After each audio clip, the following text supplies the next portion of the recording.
నమస్తే. బీసీలకు 42% రిజర్వేషన్ల అంశానికి సంబంధించి ఈ రోజు బీసీ సంఘాలు పెద్ద ఎత్తున బంద్కు పిలుపునివ్వడం జరిగింది. దీనికి మద్దతుగా అధికార కాంగ్రెస్ పార్టీ కూడా మద్దతు తెలపడం జరిగింది. సో మనతో మాట్లాడడానికి ఇదే అంశం పైన బీసీ కాంగ్రెస్ పార్టీ మహిళా సీనియర్ నాయకురాలు ఇందిరా శోభన్ గారు ఉన్నారు. అక్క, అసలు ప్రపంచంలోనూ ఎక్కడ లేని వింతగా ఈ బీసీ బంద్ను చూస్తున్నారని మేధావులు చెప్తున్నారు. ఎందుకంటే అధికార కాంగ్రెస్ పార్టీ దీనికి మద్దతు తెలిపింది, ఆడ కేంద్రంలో ఉన్న బీజేపీ పార్టీ, ప్రతిపక్ష బీఆర్ఎస్ పార్టీ. మరి అసలు దొంగలు ఎవరు అని చెప్పేసి మేధావులు ప్రశ్నిస్తున్నారు మిమ్మల్ని. దొంగలు ఎవరు అని అంటే ఇప్పుడు కేంద్ర పరిధిలో ఉన్నప్పుడు అల్టిమేట్ బీజేపీ అవుతుంది కదా. సో ఇవాళ కేంద్ర పరిధిలో పార్లమెంట్ అనౌన్స్మెంట్ జరగాలి. దానికోసము చేయకుండా చేతులు ఎత్తేసి ఈ రాష్ట్రంలో మేము బీసీల పట్ల చిత్తశుద్ధితో ఉన్నామని ఈ రాష్ట్రంలో ఉన్న నా బీసీ అంటారు బీజేపీ అన్నదమ్ములు మద్దతు ఇస్తున్నారు. మీరు మద్దతు ఇవ్వడం సంతోషమే, మేము కాదనట్లే మీ మద్దతుని. కానీ ఇదే చిత్తశుద్ధిని కేంద్రంలో నరేంద్ర మోదీ గారి దగ్గర చూపించినట్లయితే మన తలరాతలు మారుతాయి కదా. ఆ పని ఎందుకు చేయట్లేదని అడుగుతున్నాము. ఇప్పటికైనా కూడా ఇవాళ ప్రభుత్వము మంత్రివర్యులతో అందరితో రావడానికి ముఖ్యమంత్రి గారు సిద్ధంగా ఉన్నారు, పిసిసి కూడా సిద్ధంగా ఉంది. సో మీరు అపాయింట్మెంట్ ఫిక్స్ చేయించండి, నరేంద్ర మోదీ గారి దగ్గరికి వస్తాము, దానికి సంబంధించినటువంటి పూర్తి వివరాలు, ఇది మా పరిస్థితి, ఇలా ఉండింది ఈ రాష్ట్రంలో. సో ఇవాళ ఈ బంద్ అన్నది ప్రశాంతంగా జరిగింది. ఈ బంద్ అన్నది డెఫినెట్ గా కేంద్రం ఇంటెలిజెన్స్ ద్వారా నరేంద్ర మోదీ గారికి కనువిప్పు కలుగుతారని మేము అనుకుంటున్నాం. సో కోర్టుల ద్వారా వచ్చేది అది ఎంతసేపు టెంపరీ వైపుకే నడుస్తుంది తప్ప శాశ్వత పరిష్కారం జరగాలంటే పార్లమెంట్ అనౌన్స్మెంట్ జరగాలి. సో పార్లమెంట్ లో జరగాలి అని అంటే బీజేపీ మద్దతు కావాలి, నరేంద్ర మోదీ గారి మద్దతు కావాలి.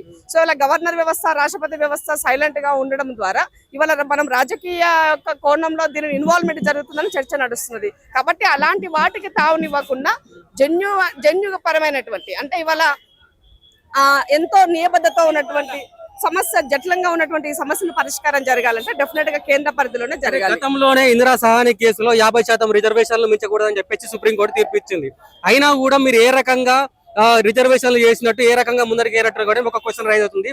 అంతేకాదు అంటే 42% రిజర్వేషన్ సంబంధించి కేంద్ర ప్రభుత్వం మీద ఒత్తిడి తీసుకురావడంలో మీరు ఫెయిల్ అయ్యారని చెప్పేసి ఇటు బీఆర్ఎస్ నాయకులు చెప్తున్నారు. బీఆర్ఎస్ కి అసలు మాట్లాడే నైతిక హక్కే లేదు. ఇప్పటిదాకా వాళ్ళు ఏమంటారు, బీసీలకు వాళ్ళు చేసిన మోసం మీద 2008 పంచాయతీ రాజ్ లో ఉన్న 50% మీరు పెట్టిందే ఇప్పుడు మనకు తలకాయ నొప్పిగా మారింది. అది కూడా చెల్లుబాటు అయ్యే పరిస్థితులు అనిపించట్లేదు. కాబట్టి ఇవాళ మోసం చేసినటువంటి వాడు సంపినుడ సంతాపం చెప్పినట్టు వాళ్ళు మాట్లాడముచ్చట. కాబట్టి మీకు చిత్తశుద్ధి ఉంటే ఇవాళ మేము పోరాటానికి సిద్ధమైన రండి, కలిసి పనిచేయండి, మాతోటి కలిసి రండి. ఇప్పుడు మీకు బీసీల పట్ల మీకు ఆ చిత్తశుద్ధి లేదు, చేసేవాడి పట్ల కాళ్ళ కట్టలు పెట్టి మమ్మల్ని విమర్శిస్తున్నారు. చేయాల్సిన బీజేపీ గురించి మాట్లాడతలేరు. మీరు మాట్లాడాల్సింది బీజేపీ పైన కదా, అది వదిలేసి మమ్మల్ని అంటే ఏమొస్తుంది?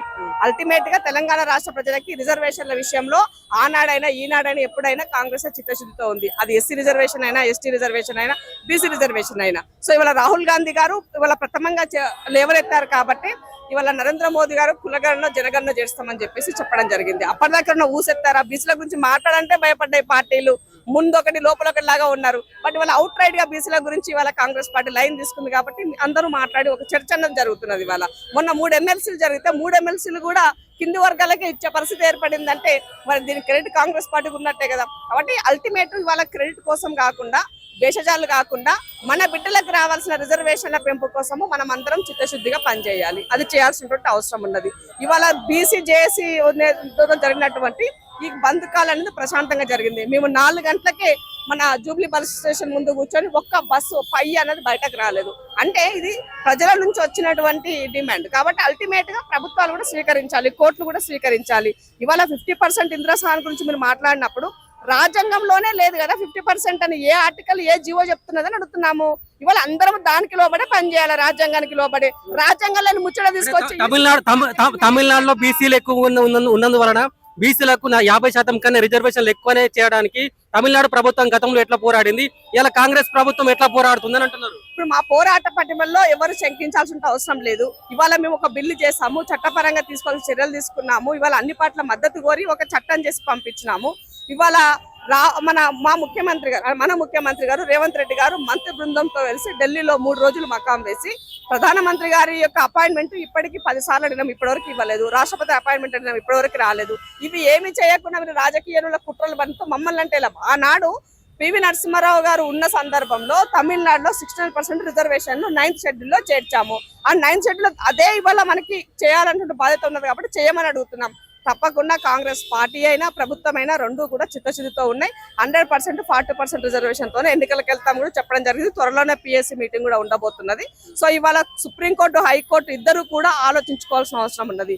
సుప్రీంకోర్టు ఏం చెప్పింది, హైకోర్టులో ఉంది తేల్చుకోమన్నది. హైకోర్టు ఏం చెప్పింది, గతంలో ఉన్న సుప్రీంకోర్టు జడ్జిమెంట్ కి కోడ్ చేసి ఇలా ఉందని చెప్పింది. తన ఒపీనియన్ ఎక్కడ మనకి ఇవ్వలేదు. కాబట్టి ఇప్పుడు మళ్ళీ గవర్నమెంట్ మళ్ళీ ఆర్గ్యుమెంట్స్ కోసం సబ్మిట్ చేస్తుంది. డెఫినెట్ గా చర్చలు జరుగుతాయి.